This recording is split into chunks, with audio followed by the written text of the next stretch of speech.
Bom dia, amigos do Facebook, bom dia, amigos do Grupo Espírita Fonte Viva. Muita alegria hoje para nós termos aqui a presença do nosso amigo, agora amigo, viu? Marcos de Mário, educador, educador por excelência. Quem conhece, quem ouve o Marcos através do YouTube sabe que é um educador por excelência, um amante de Jesus como educador, que é mais importante.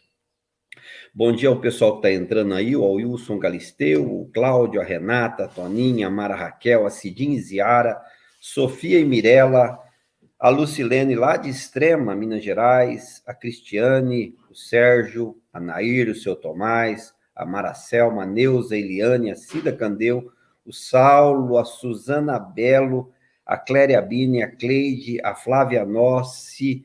Muito obrigado por já estarem aqui junto de nós. Marcos de Mário, o que mais falar da figura Marcos de Mário?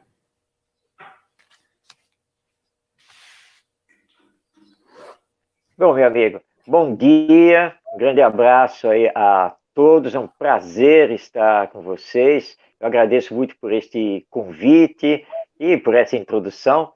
É um educador apenas e tão somente, né? Realizando aqui o trabalho que a doutrina espírita está nos propondo, nos propiciando, e que possamos hoje termos uma troca sobre as informações e as experiências que o Espiritismo nos dá no campo da educação. Meu abraço aí a todos e meu agradecimento por esta oportunidade.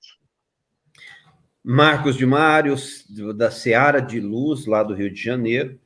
Mais gente está entrando aí, ó, a Cléria, a Alessandra, a Viviane, a doutora Carmen Cristina, a Isabela Fernandes. É muito legal o pessoal que está entrando, Mário, porque são pessoas que têm crianças pequenas, têm filhos, tem gente aí que estão no meu time agora, de avós, né? Então, também estão entrando aí. É muito bom para termos uma figura igual você, que fala de educação de uma forma tão profunda, não fala... eu sempre brinco com algumas pessoas, eu falo, olha, se não fosse espírita, poderia falar para nós, porque cabe em qualquer religião, em qualquer segmento, o Mário é uma dessas figuras. Então, o Marcos de Mário, nós vamos, né, agradecendo mais a presença aí do Odair, da Andressa, que também entraram. Vamos para a nossa prece, depois nós deixamos o Marcos vir, porque ele veio aqui para falar sobre educação, e nós não vamos atrapalhar isso hoje de jeito nenhum. Cerremos os nossos olhos, respiremos bem fundo e pedimos a presença indescritível de Jesus nas nossas vidas. Estamos nos nossos lares ainda, Senhor, e te pedimos a presença tua em cada instante da nossa vida. Que tu possa estar junto hoje, nesses instantes que vamos falar sobre educação, que vamos falar sobre essa moral do Cristo de forma diferente, que tu possa estar nos intuindo, nos auxiliando a ajudar a entender e compreender as nossas responsabilidades, as nossas metas, o nosso caminho, Senhor. Que tu possa estar conosco, nos envolvendo, nos amparando hoje, agora e por todo sempre. E que assim seja, Senhor Jesus. Marcos, eu sempre brinco com o pessoal que isso aqui é uma sessão mediúnica. Você não vai nos ver, você não vai nos ouvir, mas nós estamos vendo e te ouvindo e vamos ficar essa hora aqui junto contigo. Um grande abraço, a gente se encontra no final. Muito obrigado, Flávio, muito obrigado a todos. Que Jesus, nosso Mestre, nos abençoe, que possamos estar mergulhados nas suas vibrações de amor e à luz do Espiritismo. Entendermos este grande tema que é a educação moral dos filhos.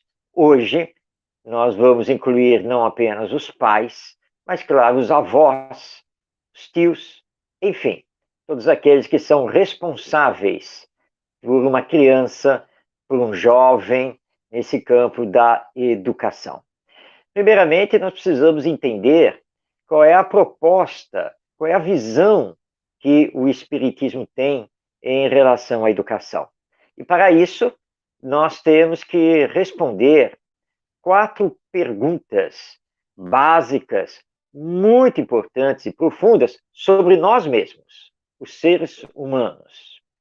Que é responder aquilo que as filosofias, ao longo da história humana, ainda não conseguiram responder satisfatoriamente, mas que o Espiritismo responde. Quem somos? De onde viemos? O que estamos fazendo aqui? E para onde vamos?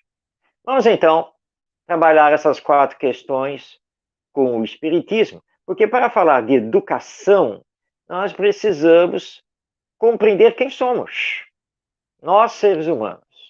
E o Espiritismo, então, nos responde que somos todos, sem nenhuma exceção, todos nós somos almas imortais, ou espíritos. Almas ou espíritos imortais. É isso o que nós somos. E, portanto, não somos o corpo biológico, o corpo orgânico, que é o nosso instrumento de ação no mundo material, no mundo terreno, nesta fase em que estamos aqui encarnados. Então, um bom exercício para iniciar todos os dias é se olhar no espelho. Se olhar no espelho e dizer a si mesmo: nossa, como eu sou lindo e maravilhoso, mas não sou você que está refletido aí no espelho, porque na verdade eu não sou o corpo, embora o corpo me represente, mas eu sou o espírito, eu sou a alma que comanda esse corpo e que vou sobreviver. E para sobreviver e estar aqui, primeiro eu tenho que vir de algum lugar. Então nós já temos a primeira resposta. Quem somos? Somos uma alma imortal. Nossos filhos são almas imortais, espíritos reencarnados. De onde eu vim? Vim do mundo espiritual, ou dimensão espiritual, ou espiritualidade. É de lá que eu vim, porque esse é o mundo pré-existente, sempre existente, é o mundo principal, porque o mundo material, ele é transitório. Então eu, alma imortal, nasci ou renasci vindo do mundo espiritual. Para fazer o que aqui? Porque já sabemos quem sou, já sabemos de onde vim, e agora vamos saber o que eu estou fazendo aqui. Eu estou aqui, presentemente encarnado, para dar continuidade ao meu progresso moral e intelectual com destino à perfeição e cumprir a minha parte na obra da criação divina. Essa é a finalidade de estar aqui. Passando por provas, às vezes expiações, mas com essa visão de futuro. Mas por que visão de futuro? Aí é a resposta à 4ª pergunta. Para onde eu vou? Eu vou retornar ao mundo espiritual de onde eu vim. E retornando ao mundo espiritual, eu terei a oportunidade, na continuidade do meu progresso moral e intelectual, a atingir novos planos de vida na criação divina. Porque eu não vou ficar eternamente preso ao planeta Terra. Eu preciso chegar à perfeição, que o Espiritismo chama de espírito puro ou perfeito. Pois bem, então já sabemos quem somos, de onde viemos, o que estamos fazendo aqui e para onde vamos. Allan Kardec é muito claro a dizer que o Espiritismo matou a morte, porque a morte, na verdade, ela não existe. Existe apenas a desagregação molecular do nosso corpo orgânico e o nosso desprendimento, quanto alma, desse corpo, para continuarmos a nossa vida no mundo espiritual. Os espíritos que se comunicam através dos médiums nada mais são do que seres humanos que estão desencarnados. Ou talvez seja melhor dizer que nós, que aqui estamos, nada mais somos do que espíritos que estamos encarnados. Todos somos espíritos encarnados e desencarnados. Com isso, agora, nós temos, então, que fixar o nosso pensamento, o nosso olhar, nessa questão da finalidade do viver, do porquê estamos aqui na Terra, no mundo material, nesta condição de espíritos encarnados. A finalidade de estarmos aqui. Dar continuidade ao nosso progresso moral e espiritual, com o fim de mais rapidamente chegarmos à perfeição. Aqui na Terra, que é um mundo de expiações e provas, nós então passamos por provas necessárias aos nossos aprendizados, nosso aperfeiçoamento, mas também por expiações, quando então temos a oportunidade de reparar males realizados em encarnações passadas, tendo que enfrentar as consequências disso nesta encarnação. Mas nunca somos desamparados, não estamos aqui sozinhos, porque todos nós temos um anjo da guarda, que é um espírito superior que vela por nós. E ainda, trabalhando conosco, sob os auspícios desse anjo da guarda, nós temos também um guia ou mentor espiritual. Nós temos os espíritos simpáticos a nós, espíritos familiares, todos eles concorrendo sempre para o nosso bem, o nosso progresso, de acordo com a lei divina, mas sempre respeitando o nosso livre-arbítrio, porque somos livres para pensar, para fazer escolhas e para realizar, sempre tendo que assumir as consequências, boas ou más, das nossas escolhas. E como nos lembra Joana de Ângeles, através do médium Divaldo Franco, somos construtores de nós mesmos. Eu me construo, eu me faço. Por isso que, em educação, nós só podemos dar aos outros aquilo que somos, não aquilo que temos. Vamos agora, então, estabelecer o que seja educação. Há uma confusão muito grande em relação a isso. E há décadas nós temos confundido a educação com a instrução. Todo o nosso sistema educacional, que é chamado de sistema de ensino, ele está atrelado a ensinar e não educar. Estamos muito preocupados em estudar, em conhecer, memorizar conteúdos curriculares na área, portanto, do conhecimento, desenvolvimento cognitivo, desenvolvimento da inteligência.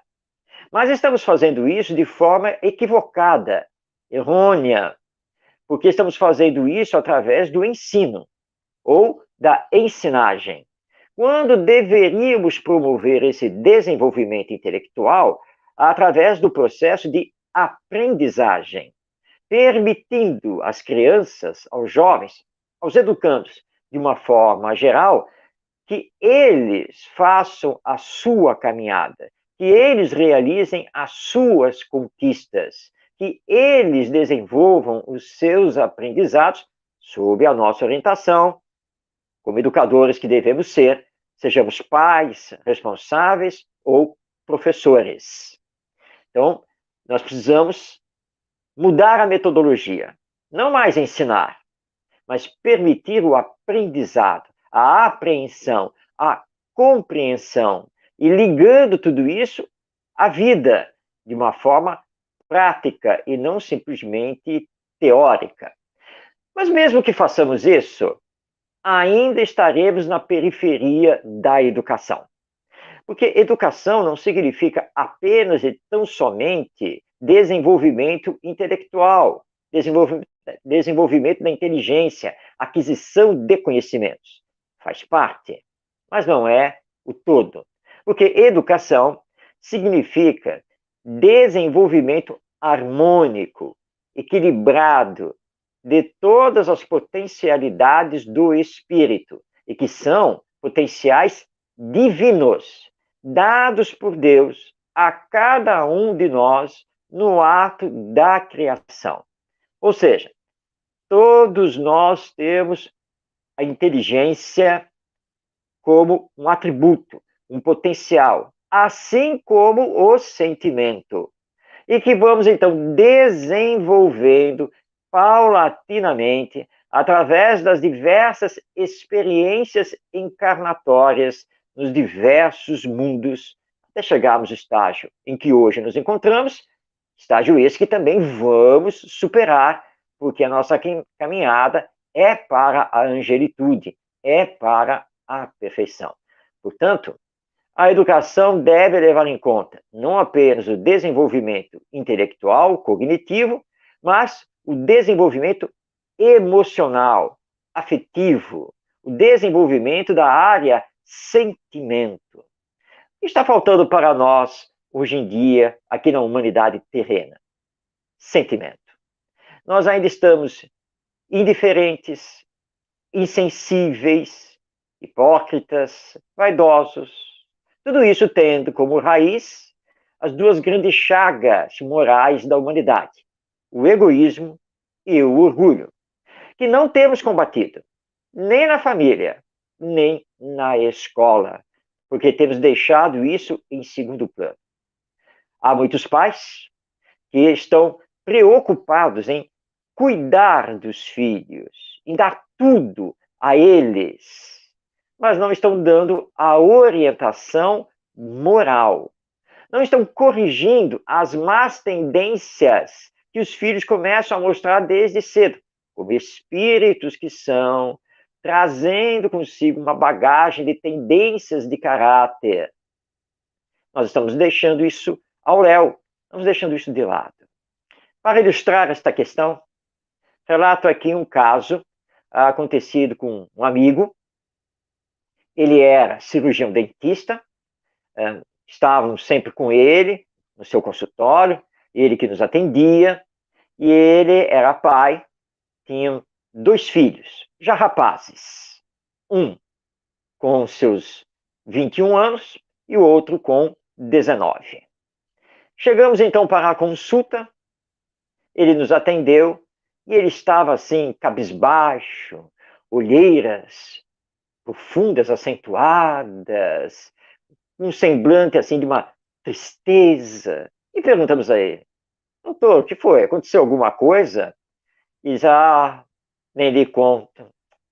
Sabe, já lhe disse que eu tenho 2 filhos, né? 2 rapazes. O menor, que está aí com 19 anos, ele tinha saído de carro com os amigos. Mas ele sempre fez isso. E esta madrugada o telefone tocou, acordei, atendi, era da delegacia de polícia. E me informando que o meu filho estava lá e que eu precisava comparecer imediatamente. Bom, meio da madrugada, levantei, peguei o carro e fui até a delegacia de polícia, tentando imaginar o que tinha acontecido. Quando cheguei lá, a primeira coisa que eu vi foi o carro do meu filho, que estava assim, estacionado em frente à delegacia. Um ferro velho retorcido. E eu já pensei o pior, né? Que eles não quiseram me dizer ao telefone. Mas quando eu entrei na delegacia, vi o meu filho sentado ali no banco. Fui até ele, conversei, e disse que estava bem e tal. E fui me inteirar do que tinha acontecido. Bom, ao sair de uma balada com os colegas, eles fizeram um pega ali numa avenida e, num cruzamento, bateram num outro carro. Felizmente, só vítimas leves, nada demais. A outra família estava ali, fui lá, conversei, fiz um acerto. Você sabe, não é, Marcos? Você sabe que eu sou major do Exército. Então, eu utilizei, né, essa minha influência junto ao delegado, acertei as coisas e ele liberou meu filho. E fomos para casa. Meu filho calado o tempo todo. Quando entramos, eu disse a ele: filho, precisamos conversar. Né? E ele, já indo para o quarto dele, olhou para mim e disse assim: ô velho, esquenta não. Amanhã compra outro carro para mim. E fechou a porta. E eu fiquei ali parado na sala, e até agora estou assim, atônito, com essa resposta que meu filho me deu. Eu olhei para ele e disse: doutor, o senhor está pensando em dar outro carro para ele, não estava pensando? pois é, eu não sei o que eu vou fazer, porque o mais velho também tem carro. Se eu não der o carro para ele, ele vai jogar em cima de mim, que o irmão tem carro e ele está sem carro. Doutor, olha só, o senhor já me contou sua história de vida. O senhor veio de uma família muito pobre, então o senhor cresceu, entrou no exército, viu a possibilidade de fazer uma carreira, conseguiu estudar, conseguiu se formar em odontologia, começou a fazer essa carreira também, e a sua filosofia sempre foi: não quero que meus filhos passem pelo que eu passei. E aí o senhor se matou de trabalhar até os dias de hoje para dar tudo de bom e de melhor aos seus filhos. Mas como nós somos amigos, devo lhe dizer que o senhor esqueceu do principal, que foi dar orientação moral, corrigir o caráter deles, formá-los para o bem. Então, hoje eles têm tudo, mas não dão valor a nada, porque o problema é do papai. Bem, eu vou lhe dar um conselho. Se estivesse no seu lugar, eu não daria o carro, porque sempre é tempo de educar. Conversamos mais um pouco, ele me fez o atendimento, nos despedimos. Algumas semanas depois, consulta marcada, recebo o telefonema da secretária, assim, para cancelar a consulta. Ah, é mesmo? Não, tudo bem. Para quando? Olha, não tem ainda previsão. Mas por quê? Não, porque ele está hospitalizado. Não, ele está hospitalizado, o que foi que aconteceu? Não, ele teve um ataque do coração. É mesmo? Ele está no hospital do Exército. Nossa! Mas o senhor deve estar sabendo a questão dos filhos dele. Sim, sim, ele conversava com o Pico. Pois é, o problema foi aquele filho menor dele. Espera um pouco. Não me diga que ele deu um novo carro para o filho. Ah, o senhor está sabendo dessa história? Sei, sim, ele me contou. Ele deu. O senhor já pode imaginar o que o filho fez. Não precisa nem me contar. Eu não pude mais voltar à consulta com o meu amigo, porque ele desencarnou. Ele não resistiu. Então precisamos tomar muito cuidado com o que estamos fazendo com os nossos filhos, com as crianças, esses espíritos reencarnados. Estamos preocupados que eles tenham uma boa profissão, que façam um bom casamento, mas sem ética, sem solidariedade, sem estarem moralizados, espiritualizados. Pedro de Camargo, Vinícius, no seu livro O Mestre na Educação, nos lembra que as autoridades públicas, que são economistas, sociólogos, administradores, etc., etc., não conseguem resolver o problema do pão, da justiça social, da pobreza, da miséria. Por quê? Porque não faltam títulos acadêmicos a eles, mas falta sentimento. Eles não sabem se colocar no lugar dos outros. Eles não têm o pensamento coletivo e nem o pensamento de futuro. Trabalham apenas para si mesmos e para seus grupos de interesse. Por quê? Porque não receberam a educação moral. Mas como realizar essa educação moral diante dos filhos de hoje, que são filhos de desafio? Mas graças a Deus que são filhos de desafio, porque são esses desafios que nos tornam melhores, que nos provocam a nos melhorarmos e a procurarmos a realizar uma educação melhor. E para realizarmos essa educação moral dos nossos filhos, antes de mais nada, é preciso que nos eduquemos. Porque a verdadeira educação, a força dessa educação, está no exemplo. Se eu não sou exemplo, não adianta. É como você está em casa, seu filho chega, trouxe o boletim da escola, você pega o boletim, olha aquelas notas terríveis e começa então a brigar com ele. Que onde já se viu, que ele precisa estudar mais, que é uma vergonha aquilo, e que ele vai perder direito disso e daquilo, e aí toca o telefone. E ele pega o seu telefone já para atender e você rapidamente diz a ele: olha, se for aquele pessoal lá de Votuporanga, em São Paulo, diz que eu não estou. Mas, pai, o senhor está aqui na minha frente. Diz que eu não estou se for eles. Eles são muito chatos, vão querer marcar palestra comigo. Atende logo isso. Ele atende. Ah, não, não, papai não está, não. Tá, ok, tá. Desliga. Quem era, meu filho? Ah, não sei. Como assim você não sabe? Você não perguntou? Não. E como é que você foi falando que eu não estava? Mas o senhor disse para dizer isso? Mas como é que pode? Eu disse para você falar isso só para aquele pessoal de Votuporanga, lá no estado de São Paulo. Não é para qualquer um, não. Quer saber de uma coisa? Eu não vou mais perder meu tempo com você. Tá? Você se continuar assim, você não vai ser nada na vida. Ah, isso eu já sei, pai. Como assim, moleque? Como é que você já sabe? A professora já falou isso também. Então, chega de conversa. Já para o seu quarto. Você está de castigo. Uma semana, sem celular, sem internet, sem televisão, sem jogo de futebol, sem sair com os amigos, se for uma menina, né, sem boneca, sem isso, sem aquilo. Uma semana já para o seu quarto. Não quero conversa. E você tira tudo dele. E ele está lá no quarto. Só que nós esquecemos que, mesmo sendo criança, ele pensa. É isso mesmo. A criança pensa. É um espírito reencarnado. E está lá. Por que eu estou recebendo esse castigo enorme? Bom, tudo bem, eu não estou nada bem na escola e eu tentei esconder o boletim, né? Mas, na verdade, o papai ou a mamãe me colocou aquele castigo porque eu menti ao telefone. Mas eu não menti. Ele ou ela me pediu e dissesse que não estava. Ah, já sei. Eu já entendi a situação. Eu sou criança, tá? Então, criança não pode certas coisas, mas adulto pode. Deixa eu crescer. Deixa eu crescer. Que aí eles vão ver o que é bom. Que aí eu vou fazer o que eu quiser, sim. E ele cresce. Ele cresce, se torna um jovem. E chega para você, chega para a mãe, lá na cozinha, e diz assim: ô mãe, posso sair com meus amigos aí, que nós vamos aí pro baile, que a gente vai não sei o quê? E a mãe, exercendo a sua autoridade, vai lá conversar com seu pai.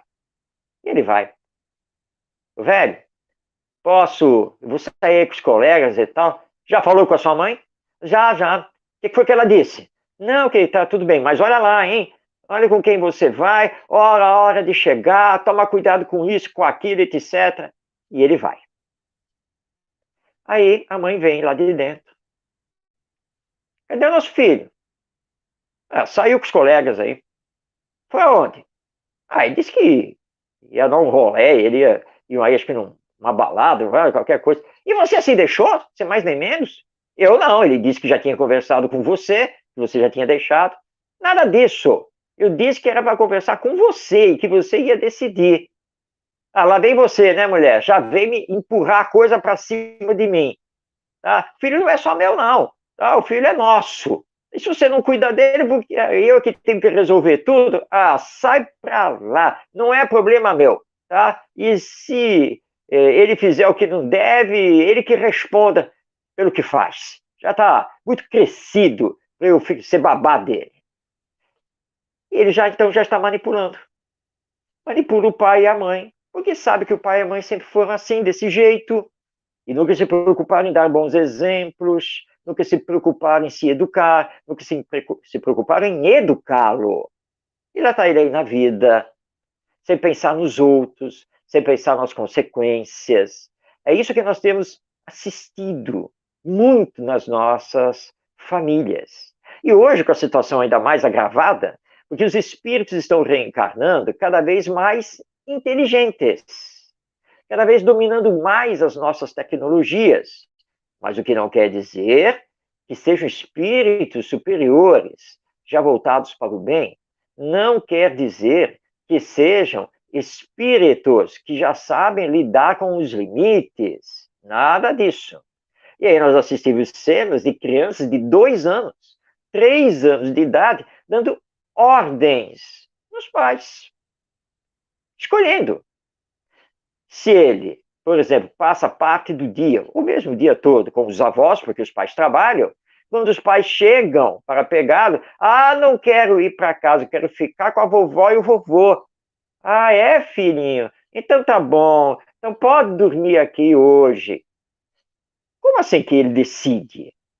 Como que ele decide o que quer comer e o que não quer comer, e a hora que quer comer e a hora que não quer comer? Como que ele decide qual é a programação na TV, que se vai assistir porque ele não quer assistir aquilo, ele quer assistir outra coisa, e vai assim por diante. E hoje em dia, com a facilidade do celular e a internet, os pais e os avós, então, agora viram nesse aparelhinho, nessa tecnologia, a salvação. Deixa ele lá, assistindo desenho ou fazendo games no celular. E antigamente nós utilizávamos a televisão para isso. Deixa ele lá na frente da TV que nos dá um sossego. Agora deixa ele ficar com o celular. E nós vemos a criança de 2 anos, 3 anos, 4 anos, 5 anos, e passa o dia no celular. Horas intermináveis. Mas a vida não é só celular e internet. A vida, acima de tudo, é convivência. É a experiência humana da vida. E mesmo nós espíritas também falhamos. Porque tem a evangelização lá no centro. Filho, vamos para a evangelização? Ah, não quero. Mas a evangelização é muito boa para você, ter lá os seus colegas, a tia fulana, e eu não quero, é muito chato. Ah, então tá bom. Então fica em casa. Então vamos fazer o seguinte, a gente passa lá na casa dos seus avós, você fica lá, enquanto nós vamos até o centro, porque nós temos o que fazer lá. E aí largamos mão, pura e simplesmente, e deixamos de lado. Ah, ele é pequeno, coitado, não posso forçar. Mas se o espiritismo é bom para nós, por que não será bom para ele? Como ele fará escolhas depois, quando jovem, adulto, se nós não estamos dando a opção para que ele possa pensar sobre isso?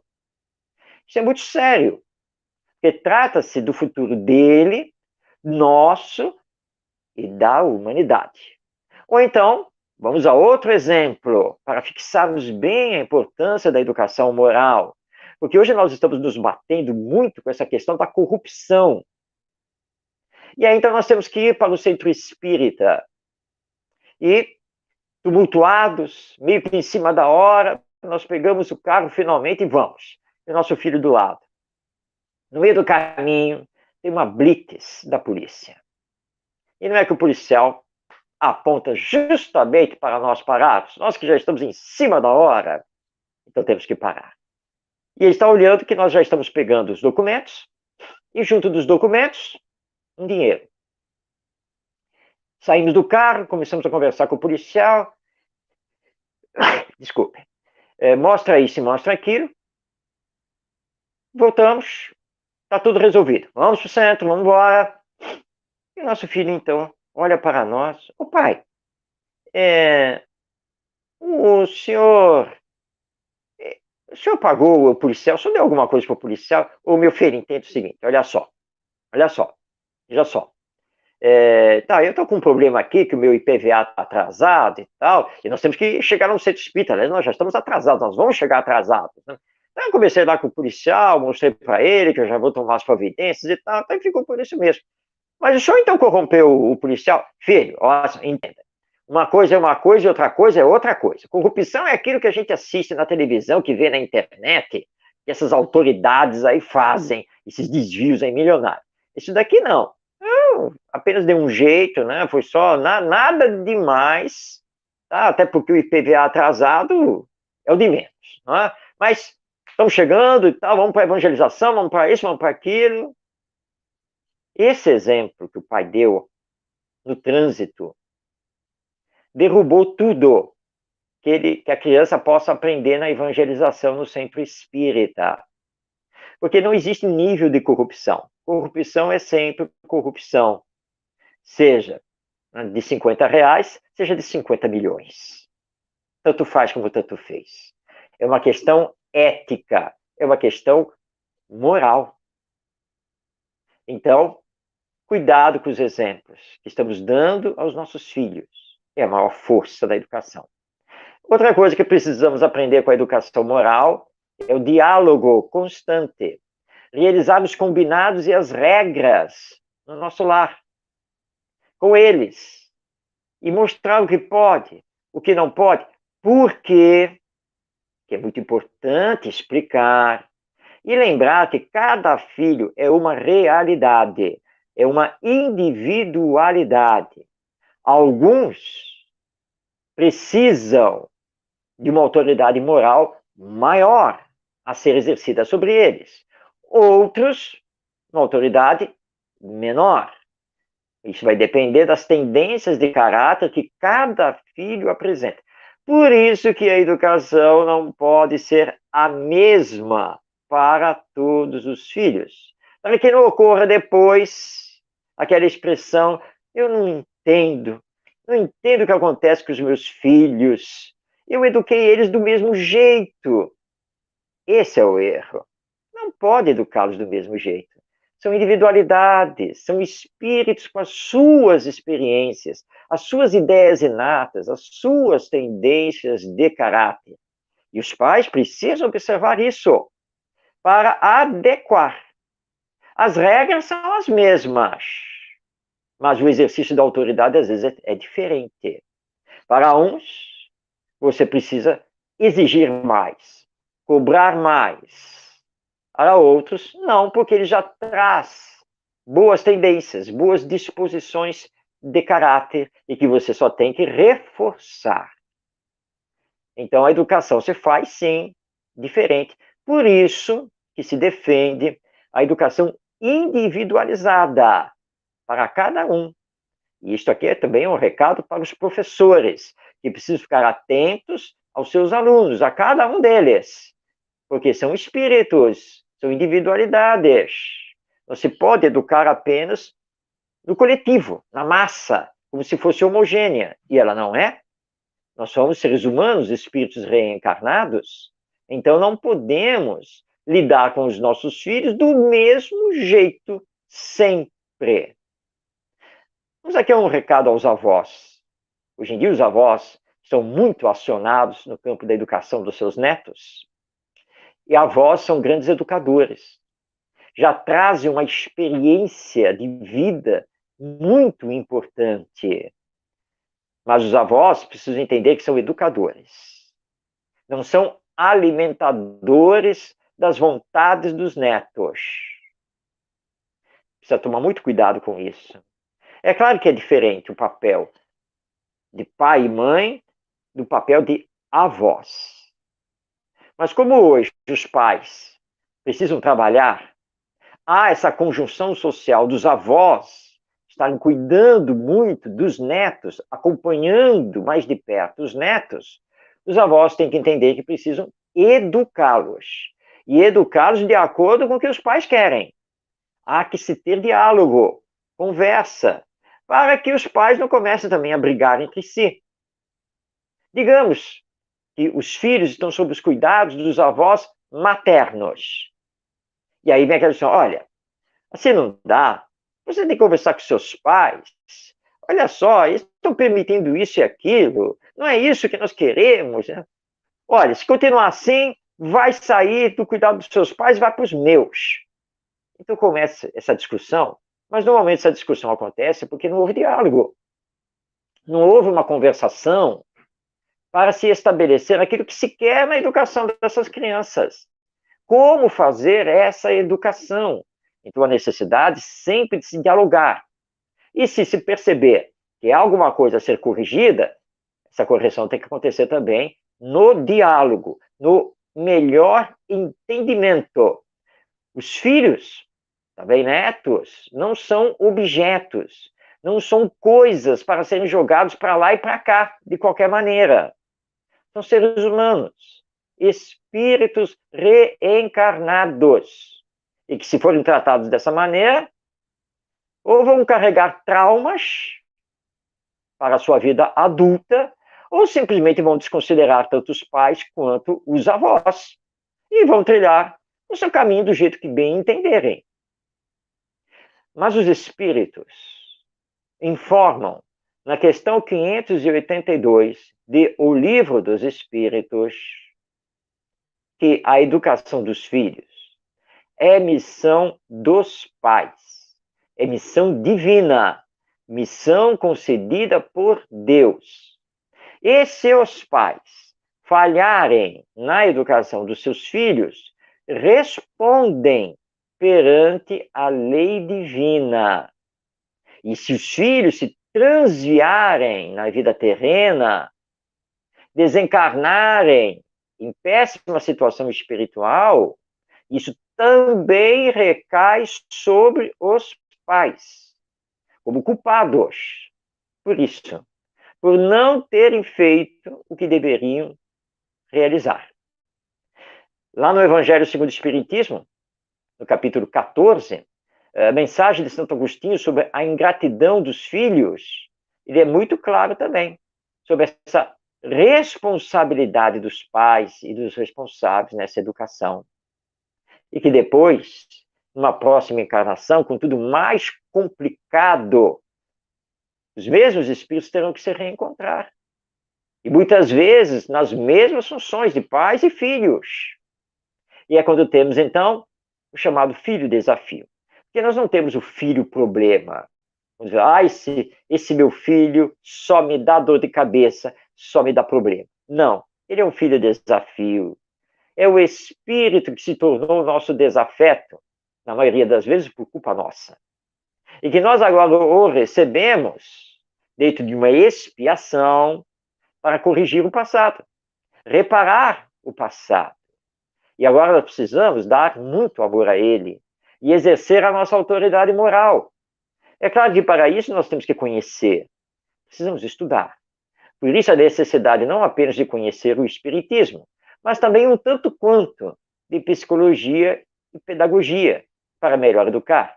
Mas não basta conhecer, não basta saber utilizar as técnicas, é preciso ter amor. Porque o amor é a base da educação.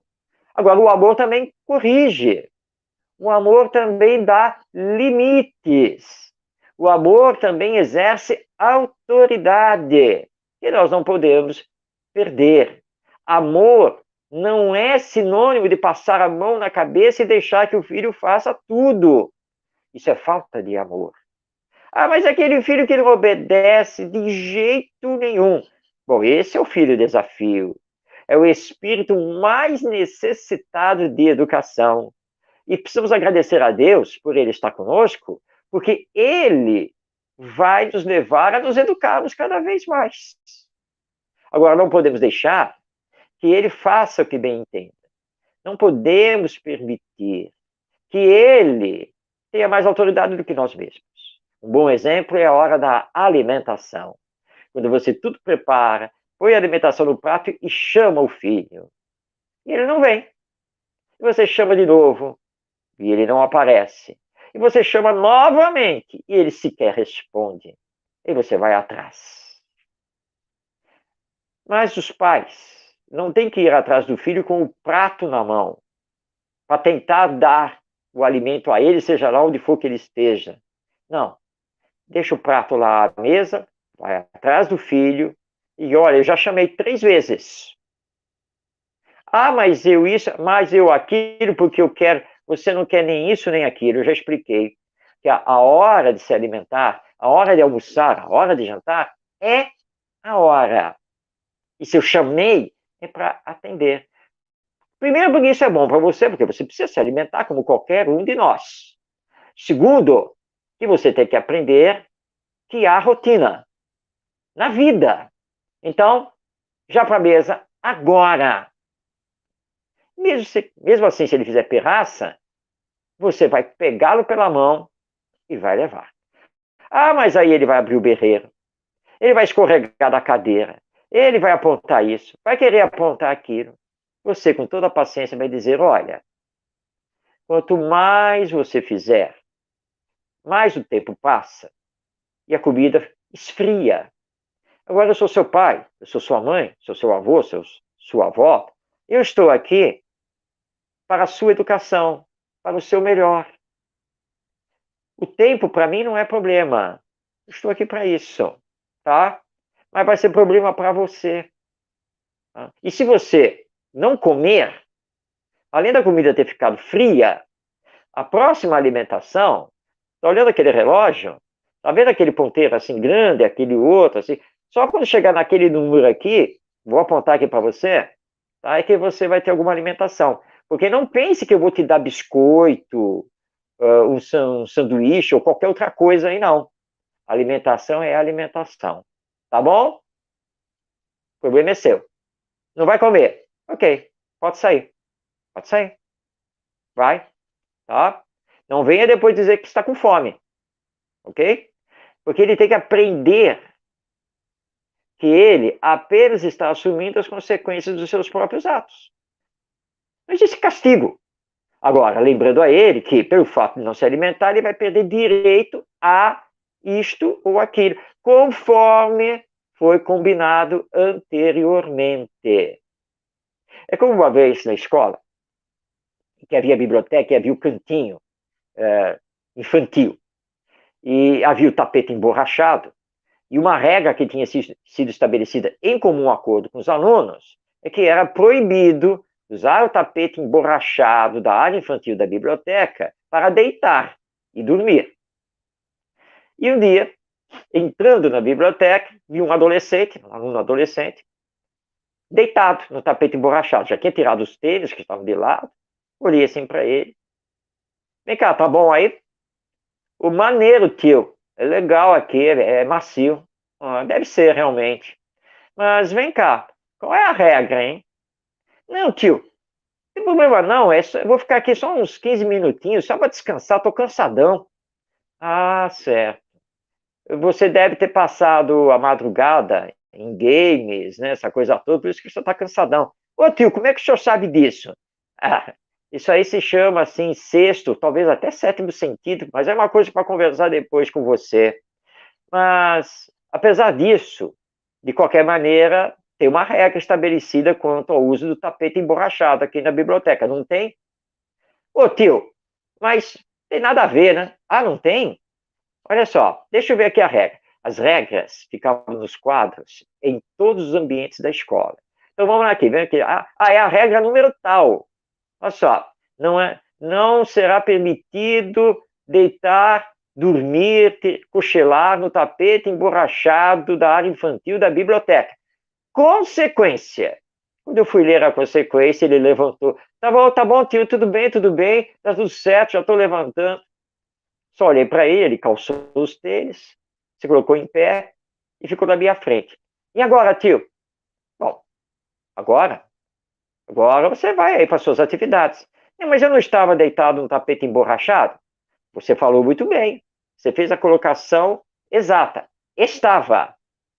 Como não está mais, você levantou, tá tudo bem, eu não tenho por que aplicar a regra. Certo? O falou, tio. Agora, isso não quer dizer que numa próxima vez eu não aplique a regra. Ou seja, que você tenha que assumir as consequências conforme foi estabelecido lá na Assembleia. Certo? Falou, tio, falou. Puxa, isso é muito legal, desculpa aí. E ele saiu e foi lá para as atividades. Por que ele não brigou? Por que ele não discutiu? Por que não insistiu? Porque ele participou da Assembleia. Ele concordou com a regra. Assinou a ata. Ele é consciente. Isso nós vamos fazer em casa, no lar, com os nossos filhos, quando estabelecemos os combinados, que não devem ser impostos por nós, devem ser conversados. Mas é claro que, como educadores, orientadores desse processo, óbvio que nós temos que mostrar os porquês disso e daquilo, e não simplesmente estabelecer regras de acordo com a vontade deles, que nem sempre eles têm exata consciência daquilo e das suas consequências. Mas o diálogo é imprescindível, junto com o exemplo e o exercício, então, da autoridade moral. E se ele tem que ficar sem o uso do celular, por exemplo, então tem que ser feito. Ah, mas coitado, me corta o coração, porque ele vai ficar chorando, porque isso, porque aquilo. Mas a regra não foi estabelecida. Ele não descumpriu a regra, precisa assumir a consequência. E a consequência é que ele ficaria sem o celular naquele dia. Então vai ficar sem o celular. Porque ele precisa aprender. Porque a vida vai cobrar dele depois. Porque na vida Não podemos fazer o que bem entendemos. Nós vivemos em coletividade na sociedade. E é urgente que no campo da educação moral aprendamos as duas regras essenciais, os dois grandes pilares da educação, que nos foram trazidos por Jesus, nosso mestre. Pilar número 1, aprender a amar o próximo como a si mesmo. E pilar número 2 da educação, aprender a fazer ao outro somente o que queremos que o outro nos faça. São os dois grandes pilares da educação e que resumem a educação moral, que é a educação que forma o caráter, corrige as más tendências, dá bons exemplos, leva esse espírito a compreender e a praticar a ética, a solidariedade, a paz. Porque Jesus foi muito claro: serão os brandos e pacíficos os herdeiros do mundo. E para que ele possa, então, ser um homem ou uma mulher de bem, acima de qualquer outra condição. E aí a justiça social, ela vai se estabelecer de forma natural. Porque aprendendo a amar o seu próximo e a fazer a ele apenas o que queira que ele lhe faça, ninguém vai admitir a injustiça social. Será o fim da corrupção e o estabelecimento da paz e da felicidade aqui na Terra, que vai sair dessa condição de mundo de expiações e provas para finalmente ser um mundo de regeneração, onde o bem predomina sobre o mal. E o mal é a ausência do bem. O mal é a ausência da educação moral, que não está levando as novas gerações para se moralizar e espiritualizar. Vou trazer aqui uma fala do grande pensador, escritor, filósofo, espírita, Leon Denis, que ali, durante a Primeira Guerra Mundial, ele que era francês, escreveu então, logo após o final da guerra, o livro O Mundo Invisível e a Guerra. E ele nos diz aqui o seguinte: é necessário que uma grande corrente idealista e um poderoso sopro moral varram as sombras, as dúvidas, as incertezas que ainda existem sobre muitas inteligências e consciências, a fim de que a luz das verdades eternas aclare os cérebros, aqueça os corações, levando conforto aos que sofrem. A educação do povo precisa ser totalmente modificada para que todos possam ter a noção dos deveres sociais, o sentimento das responsabilidades individuais e coletivas e, principalmente, o conhecimento do objetivo real da vida, que é o progresso, o aperfeiçoamento da alma, o aumento de suas riquezas íntimas e ocultas. Então, eduquemos a partir da nossa própria educação. Eduquemos dando os melhores exemplos.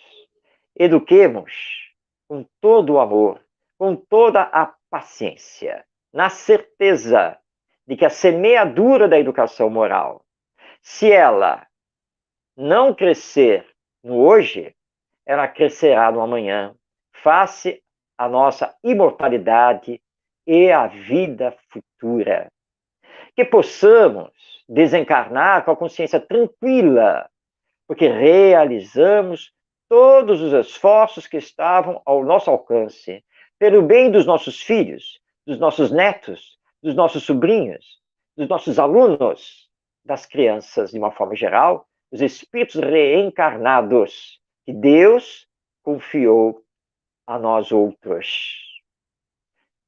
Eduquemos, moralizando, espiritualizando, levando-os para o campo do bem, religando-os a Deus, nosso Pai, de bondade infinita, de misericórdia, para que eles façam uma nova sociedade humana a partir daquilo que também já estamos realizando. Não esqueçamos que amanhã teremos que nascer de novo, reencarnar. Que paz queremos ter? Que sociedade humana queremos encontrar? Isso depende do que estamos fazendo aqui e agora.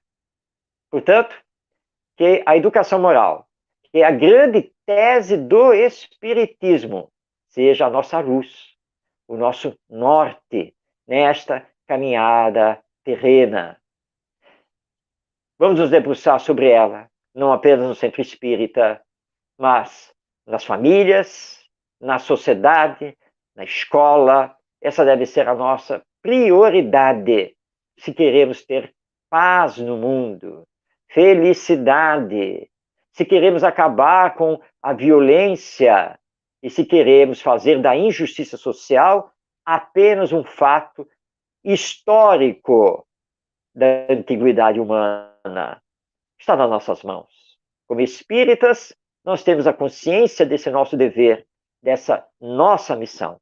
Por isso apelamos a todos os pais e responsáveis pela educação das novas gerações. Acima de tudo, amem o que estão fazendo. Amem seus filhos, amem essas crianças e, por amor, as eduquem. Não foi por outra razão que lançamos o livro Pais, eduquem seus filhos. Neste grande apelo que dependemos da educação. E como lembrava Pestalozzi, esse grande educador da humanidade. E os espíritos referendam na codificação. Somente a educação, entendida esta como educação moral, pode realizar a transformação da humanidade. Era isso que tínhamos a trazer a todos, agradecendo por esta oportunidade, rogando a Jesus, nosso mestre, o grande educador da humanidade, que nos abençoe e que possamos prosseguir nas nossas tarefas, sempre para a frente e para o alto, como semeadores do bem, semeadores do amor para a vida eterna. Muito obrigado e um grande abraço a todos. Obrigado a nós, muito, muito obrigado. Nós é que agradecemos pelas mensagens que estão vindo aí no chat. As pessoas gostaram bastante, as pessoas estão elogiando. Sempre quando começa a palestra, eu costumo falar para o pessoal assim, gente, o fulano, quem está fazendo a palestra é escritor, é isso e aquilo. Eu deixei o Marcos para falar no final do livro dele, para deixar vocês sentirem um pouco da vontade de comprar o livro dele, de adquirir o livro dele. Marcos é educador por excelência, já falei isso no começo, é professor, e o Marcos escreveu um livro que convida-nos a um tanto mais de pensamentos positivos em relação à educação. Marcos, fala um pouco agora do teu livro, do teu canal do YouTube. Aqui também vai um pedido a todo mundo que possa se inscrever nos canais do YouTube dos grupos espíritas. Eu peço para inscreverem sempre no Grupo Espírita Fonte Viva, é um grupo pequeno ainda, está começando, mas o Marcos também tem um canal no YouTube, então peço para que as pessoas se inscrevam no canal do Marcos de Mário. Marcos, vamos falar um pouco do teu livro agora. Qual foi a motivação, vai? Apesar de que você já falou bastante, a motivação já nos é muito clara. O que mais podemos falar do teu livro? E onde podemos comprá-lo? Bom, na verdade, eu já sou autor de mais de 30 livros, e só no campo da educação, já são vários livros. Entre os espíritas, por exemplo, o Visão Espírita da Educação, lançado pela editora Clarim, o Educação com Cristo, lançado pela FEGO, a Federação Espírita do Estado de Goiás, entre outros. e alguns livros voltados especificamente para o campo da educação, não espíritas, como é o caso do livro que eu citei, Pais Eduquem Seus Filhos. Há também o livro Lições e Exemplos. Há também outro livro espírita ligado à educação, que é Jesus, o maior educador da humanidade. Bom, todos esses livros, entre outros, eles podem ser adquiridos nas livrarias, de uma forma geral, mas eu sempre recomendo o meu próprio site, que é marcosdemario.com, tem a loja virtual no site, ou na Amazon, porque alguns livros são impressos e outros são apenas digitais, né? São chamados e-books, para que você possa ler no celular e no computador. A motivação de todos eles é sempre orientar, esclarecer, permitindo que nós, educadores, de uma forma geral, mais especificamente pais e professores, saibamos trabalhar melhor a educação. Em relação aos sites, eu vou destacar dois aqui. O primeiro que é o site do IBEM Educa, que é o Instituto Brasileiro de Educação Moral, do qual eu sou um dos fundadores, ele que já tem 22 anos de estrada. O IBEM Educa é uma organização não governamental voltada à educação. Nós temos diversos projetos pedagógicos, escolas parceiras dentro desses projetos, onde nós levamos a educação moral para as escolas. Então, nós trabalhamos exclusivamente com professores, com pedagogos, não levamos o espiritismo, porque nós trabalhamos diretamente com as escolas, tanto públicas quanto particulares. E nós publicamos no canal do YouTube do IBEM Educa, toda semana um vídeo educacional. Entrevistas, vídeos voltados aos pais, aos professores, sobre educação transformadora, escola inovadora, e vem aí agora um programa que será semanal, que nós estamos elaborando, que é o programa A Educação dos Nossos Sonhos. E brevemente nós estaremos aí divulgando a sua estreia. É muito fácil acessar o canal no YouTube, porque basta colocar lá na busca IBEM Educa, e vai já aparecer o nosso canal. Como espírita, nós temos também no YouTube o canal Orientação Espírita. Também basta digitar Orientação Espírita, ele já logo vai aparecer. Nesse canal, além de vídeos de entrevistas, comentários, nós temos alguns programas que hoje nós estamos à frente.